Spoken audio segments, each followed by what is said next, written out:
Почитувани медиуми, почитувана македонска јавност, почитувани тутунопроизводители. Откупот на тутунот заврши, откупувачите ги затворија откупните пунктови, а остана голема количина неоткупен тутун. Од ВМРО ДПМН цело време укажуваме, апелиравме, повикувавме да се реши проблемот на тутунопроизводителите кои го имаја со откупот на тутун од овогодишната реколта.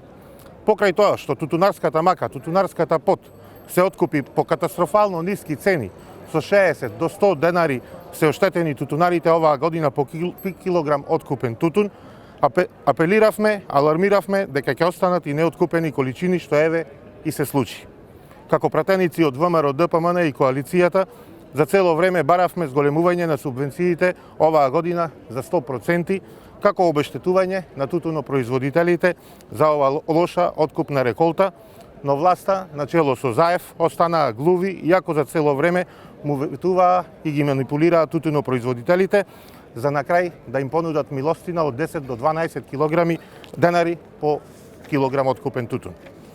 Пратениците од ВМРО ДПМН и коалицијата за оваа цел на 15 февруари 2021 година поднесовме предлог закон за промена на законот за тутун, во кој, меѓу другото, побаравме продолжување на откупот оваа година до 31 март. До сега, одговорно тврдам, од страна на председателот на Собранието, овој предлог закон не е ставен на седница на дневен ред, а од Социјалдемократскиот сојуз лажат дека опозицијата не давала поддршка за предлог законот да помине во Собрание.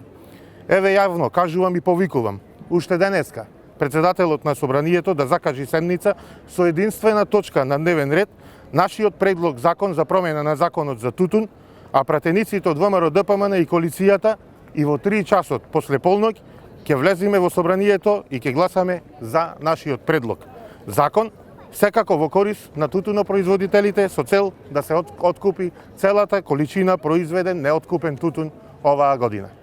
Ви благодарам.